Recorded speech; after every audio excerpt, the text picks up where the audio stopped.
Hello everyone, this is part 6 of simple linear regression in econometrics. And in this video, we're going to go over unbiasedness and consistency. Alright, I'll first go over the proof that expected value of beta 1 hat is beta 1, the causal effect. I'm going to solve for the expected value of beta 1 hat by first conditioning on some values for the n number of xi's. So if I plug in for the formula for beta 1 hat, you get the term on the right hand side.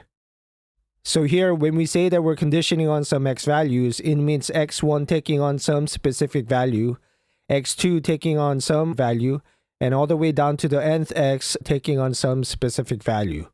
They don't have to be the specific values in our particular sample. The xi's can be some other values in general. So if we condition on the x values, then x is not random anymore. So conditional expectation is now only applied to yi. From here, note that since we're assuming a random sample, the expected value of yi conditioning on the x values is the same as expected value of yi conditioning on xi. Again, this is following from one of our assumptions where the data points are IID, so expected value of yi doesn't depend on x values other than xi itself. From here, I'm going to plug in for the yi, so I'll end up with the equation at the top. Note that I plugged in for yi using the equation that contains the true constant b0 and true causal effect beta 1. Now do some algebra and you're going to get the equation in the middle here. From here, we're going to use these two equations at the bottom and apply them to the long equation in the middle. And if we do that, we're going to end up with this equation that says expected value of beta 1 hat given x values is equal to beta 1 plus the last term on the right hand side. Now, by our third assumption, the zero conditional mean assumption, expected value of ui given xi equals 0. So the last term on the right-hand side is simply going to be 0. So that means that expected value of beta 1 hat given some x values is equal to beta 1. But note that this is conditional expectation. This is expected value of beta 1 hat given some n number of specific values of x. To get the unconditional expected value, which is what we want, we use the law of iterated expectation to take the mean across all possible samples. So we're going to get this equation if we use LIE, and then we end up with this equation at the very bottom that says that expected value of beta 1 hat is equal to beta 1, which proves that given our assumptions, our estimator beta 1 hat is unbiased. I'm not going to show proof for unbiasedness for beta 0 hat, but it's straightforward. Maybe you can try that for yourself. Now, before moving on, I want to talk a bit about the meaning of unbiasedness of beta 1 hat. So when we say expected value of beta 1 hat is beta 1, what does it really mean? Well, let's take our sample as an example. Using 30 observations, we get an estimate of beta 1 hat, which was 0.048, right?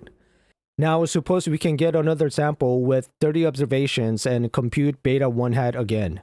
And we're going to do this for a large number of different samples.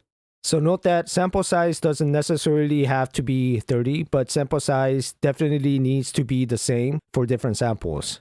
Okay, so then for example, we're going to get one estimate from the first sample, a different estimate from the second sample, and all the way down to the estimate from 1 millionth sample. So 1 million here is just an example, obviously. Maybe we need more sample, maybe less. It all depends on various factors. Now, we take the mean or simple average of these large number of estimates. Under our OLS assumptions, the mean is going to be practically the same as beta 1, which is the causal effect that we're interested in. Okay, now we're going to go through a proof where we show that beta 1 hat is consistent estimator for beta 1. We're first going to note that beta 1 hat can be expressed in this way, and this equation equals this equation where I simply divide top and bottom by 1 divided by n. Now note that with large n, the numerator is going to converge to covariance of y and x, and the denominator is going to converge to variance of x, so that this equation is going to converge to this equation at the bottom. If you want to use the unbiased sample covariance and variance formulas, you can also divide by 1 over n minus n, but the result doesn't really change. Whether you divide by 1 over n or 1 over n minus 1, that's not going to make a difference for consistency. meaning that in either case, beta 1 hat is going to converge to covariance between y and x divided by variance of x with large N. On a technical note here, with large N, in order for beta 1 hat to converge to covariance divided by variance, the term at the bottom, we need various terms in the fraction in the middle to be IID, and we also need their variances to be some finite number. So for example, we need xi squared to be IID and have finite variance, and also yi times xi to be IID and have finite variance, and so on and so forth. This is all due to law of large numbers, and fortunately, all of these statistical properties are ensured by the first assumption, which is random sampling, and our second assumption, which is that x and y have non-zero finite fourth moments.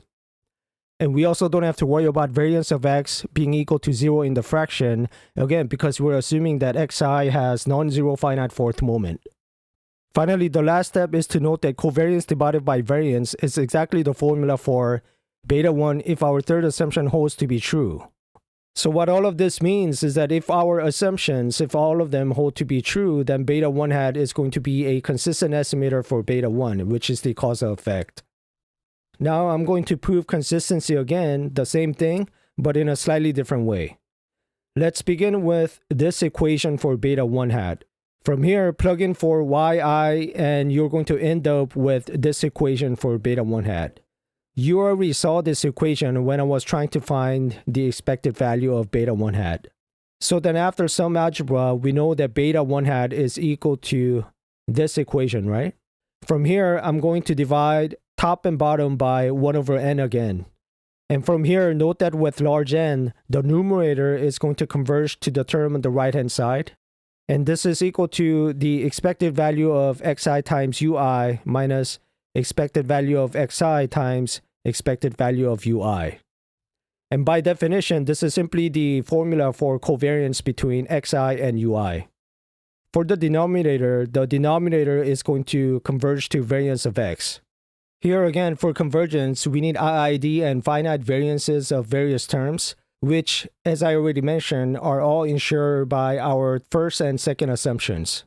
Now, if you look at this term, by our third assumption, the zero conditional mean assumption, expected value of xi times ui equals 0, and expected value of ui also equals 0, which means this entire term is simply 0. All of this means that this fraction converges to 0 with large N because of our assumptions. And that leads us to conclude that beta 1 hat converges to beta 1 with large N, which means that beta 1 hat is a consistent estimator for beta 1. Intuitively, what does all this mean? I think this one's self-explanatory, but to give you a bit more information, let's start from our sample with 30 observations. Suppose we receive more data from more students. Under our OLS assumptions, the larger the sample is, the more likely that our estimate will be closer to beta 1, the causal effect. And with large enough sample, our estimate will practically be the same as beta 1.